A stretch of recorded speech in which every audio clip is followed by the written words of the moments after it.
Tandaan niyo po ito. May laban si Pastor Kibuloy, hindi lamang bilang senador. Meron siyang laban ngayon dahil sa pag-aakusa sa kanya. Pero alam natin lahat na ang kakampi niyang unang-una is Jesus Christ.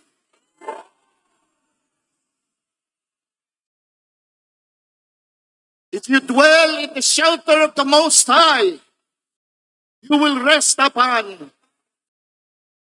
the shadow of our Savior. I will say of the Lord, He is my refuge and my fortress, my God in whom I trust. Magtiwala lamang po tayo sa Panginoon. Tutulungan niya si Pastor Kibuloy. Lahat po tayo ay Kristiyano.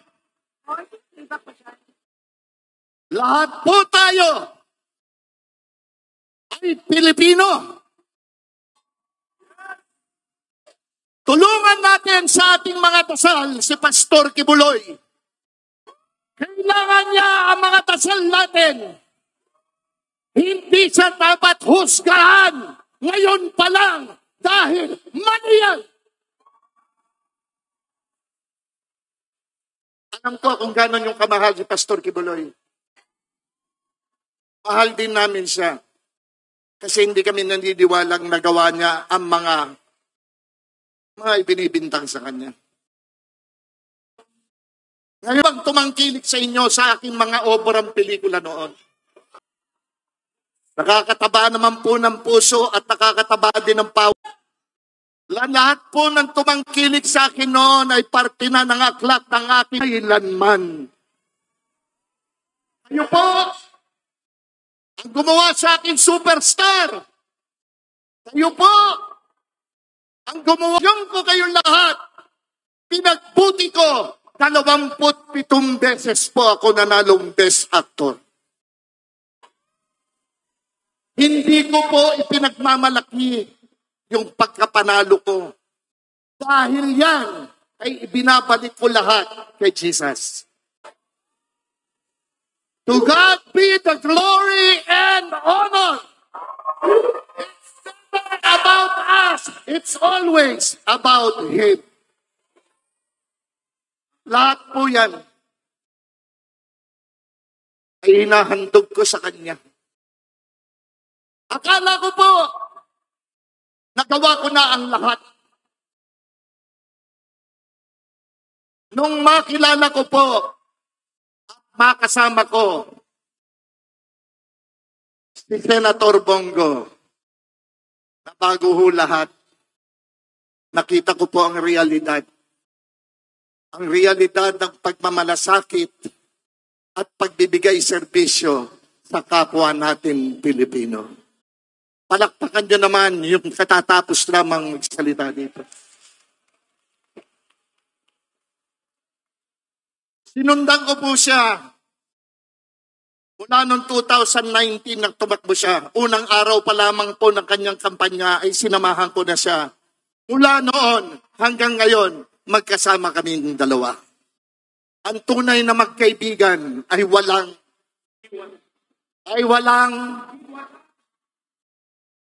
kahit kailan po hindi ko iniwan yung taong yan. Kasi alam ko na tama ang kanyang ginagawa para sa sambayanang Pilipino. Hindi ho ako perpekto.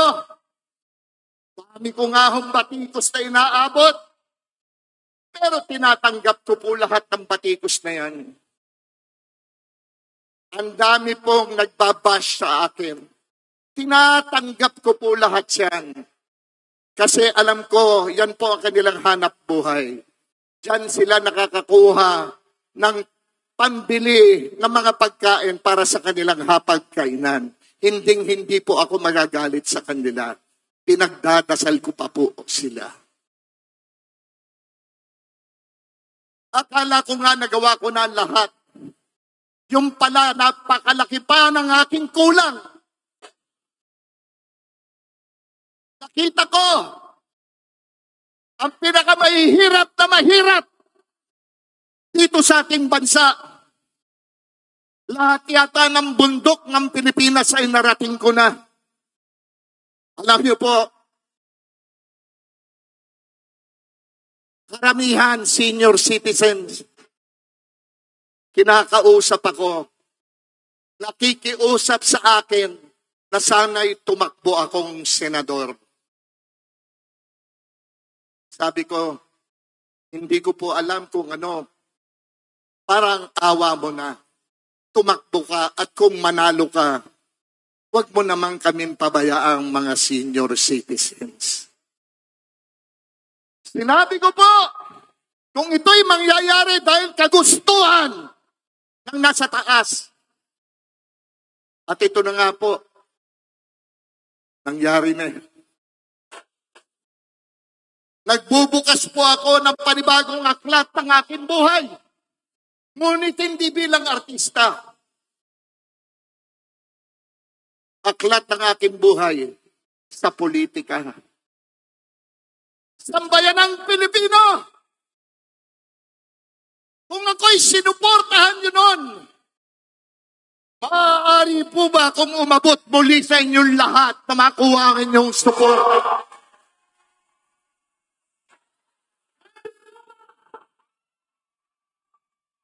Masisino mo na rin ng mga hiyaw kung umihiyaw man kayo dyan sa iba't ibang lugar.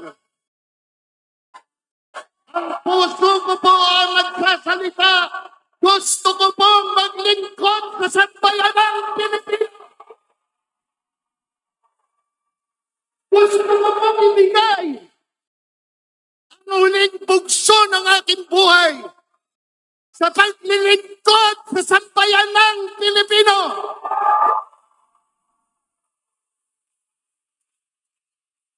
Ang hirap po. Nakita niyo naman po yung mga nagsalita kanina. Ang gagaling nila. Lalo na po si Rodante Marcoleta. Alam niyo po, kanina nagsasalita siya. Ako po'y lumapit doon sa may telebisyon upang marinig siya, upang mapanood siya. Dahil pag siya'y nagsalita, galing sa puso niya. Ipinaglalaban lang ni Marcoleta at ng buong PDP slate ay ang tama, walang mali. Dahil kailan, wala kaming hinusgahang tao, maski na yung pinakamaliit na. Oo, bumibili kami lahat ng suka. Kung yun ang tingin sa amin, suka, galing sa atin yan. Ako, ang sarap ng suka. Di ba nagsusuka din kayo?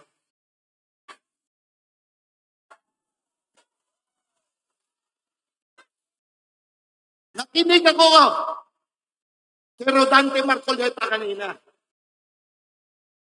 Narinig niyo naman ang ginawa nung nandun. Sino? Sino yung grupo?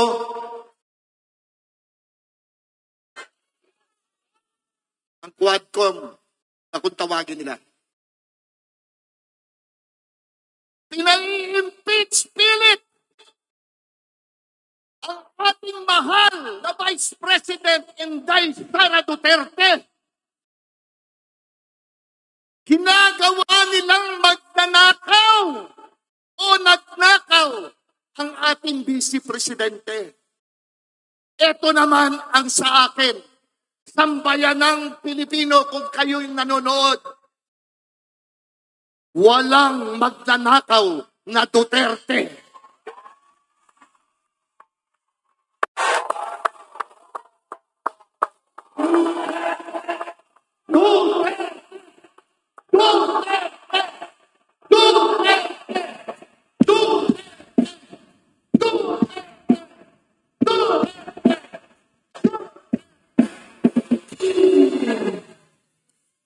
Mula sa dating Pangulong Rodrigo Roa Duterte.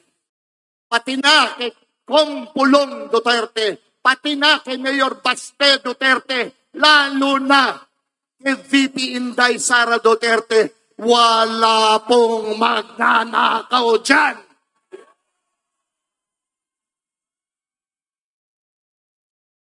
How can that be? Ang pinanggalingan nila ay isang magandang binhi. Ang pinanggalingan nilang ugat na nananalitay sa kanilang buhay, sa kanilang katawan, ay ugat ng dating Pangulong Rodrigo Roa Duterte.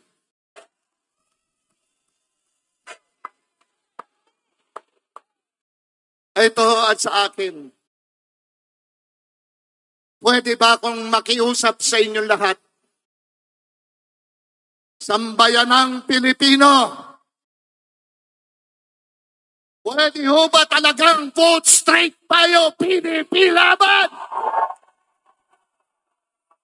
Totoo yan! Totoo ba yan galing sa puso nyo? Tandaan nyo,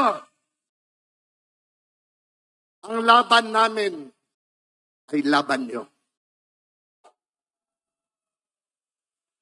Ang akin pong advokasya, peace and order. Gusto ko pong ibalik ang naiwanang laban ni former President Rodrigo Roa Duterte sa aspetong ito.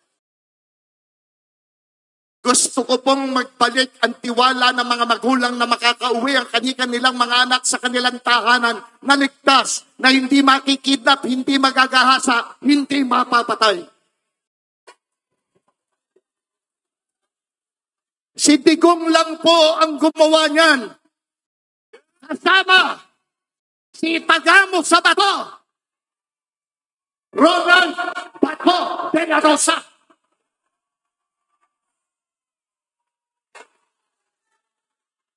Pangalawa, trabaho para sa mga Pilipino.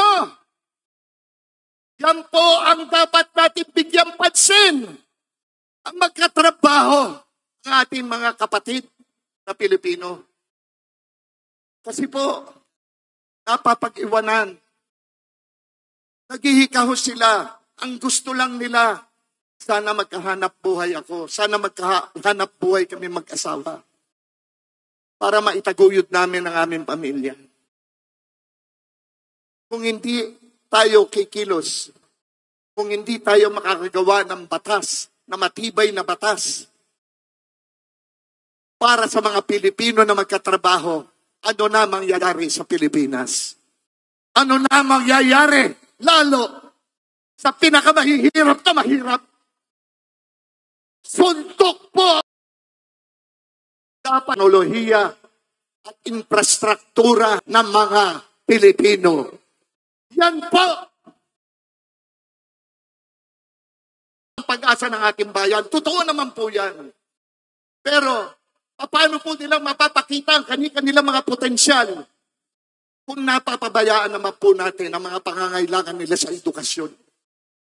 Sa pribadong eskwelahan o pribadong paaralan, ang mamahal ng libro, ng notebooks, ng iba't iba pang gamit nila, lalo ng matrikula. Sa pampubliko naman pong paaralan, marami tayong guro. Marami.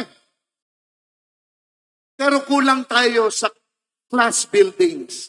Kulang tayo sa classroom. Sa isang classroom, sa isang silid-aralan, 80 hanggang 90 estudyante nasa loob. Yung iba sa pagod, napapaupo na lang sa sahig. Yung iba maghapon nakatayo. Paano sila matututo?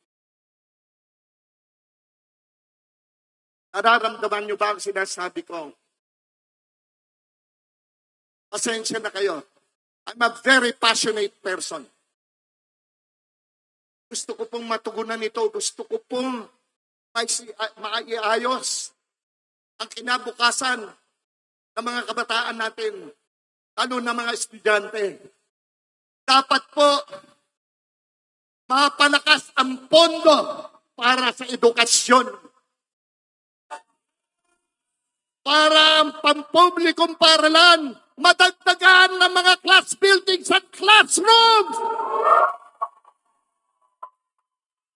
Dapat po, ang mga libro sa public schools, ang mga libro po ay dapat libre na. Ang mga kagamitan, pang-eskwelahan, pampubliko, dapat libre na. Tama!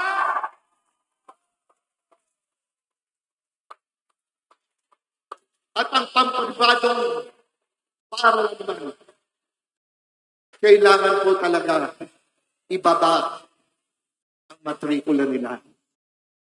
Kasi po, hirap din, lalo na po yung mga middle class din. Hirap din po sila, lalo na kung 3-4 ang kanilang pinag-aaral. Wala pong nag-isip niyan noon. Meron sana. Inabot lamang po ng pandemic. Si Pangulong Rodrigo Roa Duterte.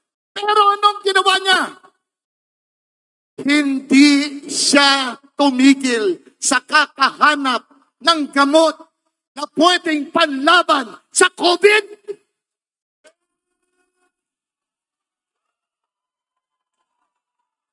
Walang tulong ang ating presidente noon.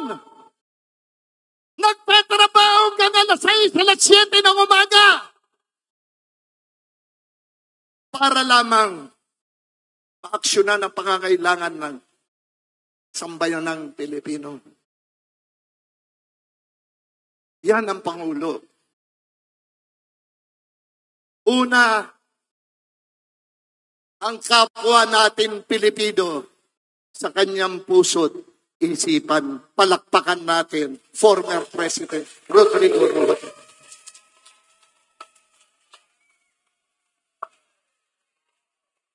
Hindi ko na po makakabayan. Pero tandaan nyo, binanggit ko kanina mga senior citizen. Ay, ito na ako. Kandidato bilang senador. Tandaan nyo, hindi ko pababayaan ang mga senior citizens. Mahilig nila sa akin. Sana daw tumaas naman ang kanilang pensyon. Yan po ay gagawin ko kung ako'y mananalo. Isa pa ang gagawin ko, libre ang gamot ng mga senior citizen. Ipaglalabas ko yan. Ako po si Philip Salvador. Hindi abogado, hindi doktor, hindi engineer. Ako isang artista. Isang artista magiging epektibong maglingkod at magserbisyo sa sambayan ng Pilipino. Kandidato bilang senador ng PDP Laban. Numero 58 sa balota. Maaari ko po bang makuha muli ang inyong suporta? Maaari niyo po ba iboto straight ang PDP Laban Senatorial Balls? Numero 10 sa balota.